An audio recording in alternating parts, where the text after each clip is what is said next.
Persilakan anggota Komisi 4 DPR RI untuk menyampaikan pertanyaan dan tanggapannya.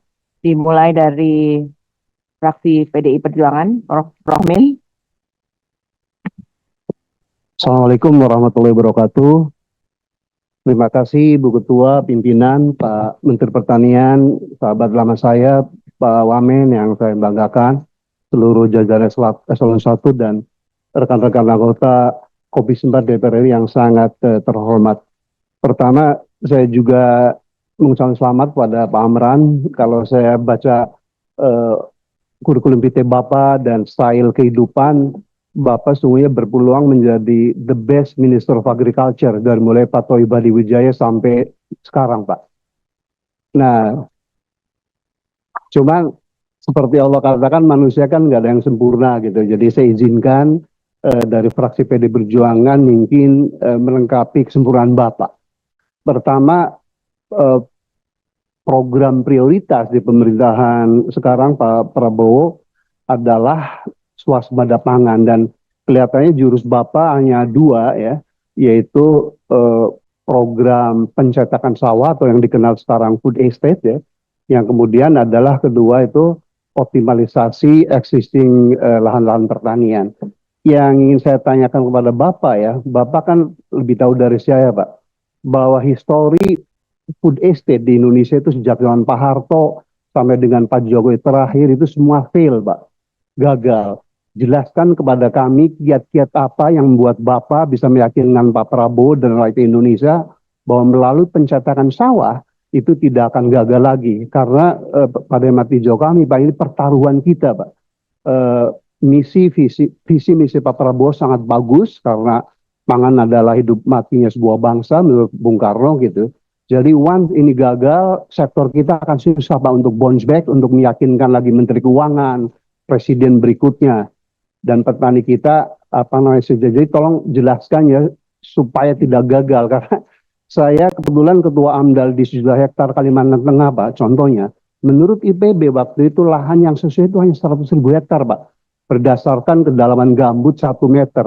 Jadi itu clear cut secara saintifik. Kalau untuk tanaman pangan nggak boleh kedalaman gambut tuh lebih dari 1 meter Pak Daryono ya. Tapi pemerintah waktu itu kan masakan begitu tuh menjadi 1 juta gitu. Nah saya selaku sahabat Bapak nggak boleh lagi tuh Pak memasakkan sulit lokasi taman pangan itu tidak sesuai dengan suitability land-nya gitu ya. Itu satu faktor. Kedua, kelihatannya on farm-nya pun kedodoran Pak gitu ya. Seperti kemarin di Kalimantan Tengah, di Sumatera Utara, boleh bilang nggak ada komoditas yang berhasil. Karena on farm teknologinya tuh parah Pak. Kemudian sistem rantai suplainya pun belum terbangun, subsistem hulu, subsistem hilirnya Pak. Nah jadi itu harus dilengkapi. Nah yang kedua ini yang paling problematik Pak, saya kira key performance indikator Kementerian Pertanian adalah kesejahteraan petani Pak. Dan seperti Bapak rasakan bersama, Bapak punya semangat untuk memberantas itu, kantong-kantong kemiskinan sampai sekarang tuh masih terletak di petani, nelayan, dan buruh Pak. Dan kalau saya lihat itu problem struktural Pak, karena menurut data dari BPS bahwa jumlah petani gurem terutama sawah itu masih sekitar 60% Pak. Jadi lahan usaha padi sawah terutama di Jawa yang di bawah 0,5 itu ada sekitar 60% Pak, di Indramayu, Cirebon, Subang gitu ya. Padahal menurut penelitian FAO dan IPB bahwa economic of scale dari padi sawah, Pak Menteri, itu adalah 1,5 hektar, Pak. Jadi kalau 1,5 hektar, baru hasilnya sekitar 7 juta per bulan, Pak. Itu yang dimaksud dengan Bank Dunia yang namanya prosperous family itu. Kalau menurut BPS hanya 2,9, Ibu Ketua itu. Kalau menurut Bank Dunia 7 juta. Jadi Bapak boleh menepuk dada sebagai seorang Menteri Pertanian berhasil kalau income petani itu at least 7 juta Pak. Kalau belum itu menurut saya belum sempurna Pak. Nah jadi bagaimana Bapak menjawab problem struktural ya yang sejak zaman Orde Baru sampai sekarang malah terjadi involusi Pak. Karena waktu saya masih kecil SD sampai SMP di Cirebon tuh usaha pertanian masih 1 hektar rata-rata Pak per keluarga. Sekarang udah 0,3, 0,4 Pak. Jadi siapapun menterinya Pak Amran ya, kalau lahan usaha padi sawah itu hanya 0,4 hektar, ya income-nya hanya 1,5 juta, Pak. Jadi how to overcome sebagai minister ya mengenai skala ekonomi yang tidak terpenuhi oleh padi sawah, Pak. Yang kedua adalah bahwa problema penyusutan lahan. Bapak lebih tahu dari saya, setiap tahun sawah produktif itu terkonversi rata-rata antara 100.000 sampai 150.000 hektar. Padahal kita punya undang-undang yang namanya lahan pertanian abadi. Nah, Bapak nggak bisa mengenforce. Saya tahun 97 ditunjuk Pak Ginanjar Pak sebagai Ketua Tim Nasional Penyusunan Pembangunan Pertanian Berindustri. Dalam studi itu, Pak Menteri, 70% keberhasilan sektor pertanian itu tidak di tangan Menteri Pertanian, Pak. Tetapi Menteri Perdagangan, Keuangan, ya Menteri PU gitu.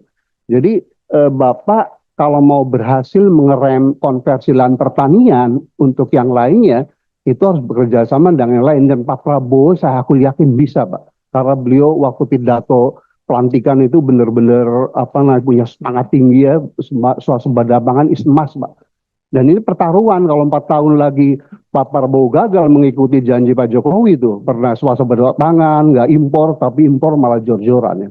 Ketiga, Pak Menteri, memang kasus impor, Pak, studi saya mengatakan bahwa 80% faktor impor adalah mafia pangan itu. Karena ingin fee-nya itu kan minimal 1.000 atau 2.000 per kilogram gitu ya. Jadi Bapak sebagai orang soleh harus tegar, Pak, bahwa hidup itu bukan hanya di dunia tapi akhirat ya. Kalau Bapak ikut-ikutan di mafia impor ya petani akan sengsara terus gitu, Pak ya. Dan kemudian terakhir adalah bahwa akses petani terhadap kredit, Pak. Ya kan, memang sejak 2010-an sudah ada yang namanya KUR, Pak. Tetapi persyaratan 5C itu, Pak Menteri, itu masih diterapkan gitu. Jadi petani, nelayan itu masih terjerat ke tengkulak, Pak. Jadi pertanyaan kedua adalah bagaimana Bapak selaku seorang jenderal di Kementerian Pertanian mengatasi problem-problem struktural tadi, Pak. Mulai skala ekonomi, kemudian konversi lahan ke non pertanian ugal-ugalan, mafia impor, dan seterusnya. Ibu Ketua, Pak Menteri dan hadirin, kalau saya boleh usulkan, Mbak, enough is enough, Pak Mas Jaili ya. Jadi untuk menyikapi impor itu, kalau saya boleh usulkan, Ibu Ketua, itu ada 3 klaster komoditi, Pak Menteri. Klaster pertama adalah kalau secara faktual, memang komoditas itu produksinya, Pak Menteri, udah lebih besar daripada kebutuhan nasionalnya. Nah kalau ada mafia, Pak Wamendo, demo kemudian ditumpuk jadi harga naik ya, itu nggak boleh impor. Tetapi memang syarat pertamanya adalah satunya data, Pak. Saya ngikuti Bapak waktu itu bertemu dengan Pak Enggar ya, Bapak klaim produksi beras sudah cukup, Menteri Perdagangan bilang nggak cukup. Bapak yang kalah, impor gitu. Itu nggak boleh terjadi lagi, Pak. Komisi 4 100% akan membackup Bapak. Kalau memang betul-betul produksi itu lebih besar daripada si demand-nya, Pak. Enough is enough. Jadi contoh beras, kemudian jagung ya, harusnya kedelai pun dengan varietas yang ditemukan oleh Profesor Ali Zoom, oleh Saudara Hazriel di PB, Pak, harusnya kita mampu, Pak, untuk swasembada kedelai kalau kita bisa memberantas mafia itu. Kedua adalah klaster komoditas, Pak Menteri, Pak Wamen ya, yang sekarang memang demand-nya atau kebutuhannya lebih besar daripada si produksinya. Tetapi Bapak punya data, Bapak punya teknologi, kalau dengan ekstensifikasi dan intensifikasi itu within 3 tahun misalnya, mampu tuh, produksi itu akan lebih besar daripada si kebutuhannya, Pak. Jadi boleh impor selama 3 tahun itu, tetapi 2, importnya harus benar-benar national interest, jangan pada saat petani atau peternak kita lagi panen raya, kita impor, itu dosanya setengah mati tuh. Yang kedua adalah mulai sekarang Bapak tentukan gitu ya dengan para ahli, mana tuh komoditas yang existing masih defisit, tapi dengan kemampuan teknologi yang Bapak miliki, dengan areal yang masih ada, maka dalam 3 atau 2 tahun, 4 tahun bisa produksi lebih besar, Pak. Kita nggak boleh tidur di situ. Kemudian yang ketiga, Pak Menteri, Pak Wamen, mohon maaf, itu memang ada komoditas yang kebutuhannya tinggi, tetapi secara agroekologi memang kita bisa memproduksi, Pak Dirjen. Contohnya adalah ikan salmon, Pak, tinggi. Kami waktu jadi menteri mencoba di Wamen, Adinda tuh, berhasil secara teknologi, tapi harganya mahal. Kalau itu boleh diimpor, Pak.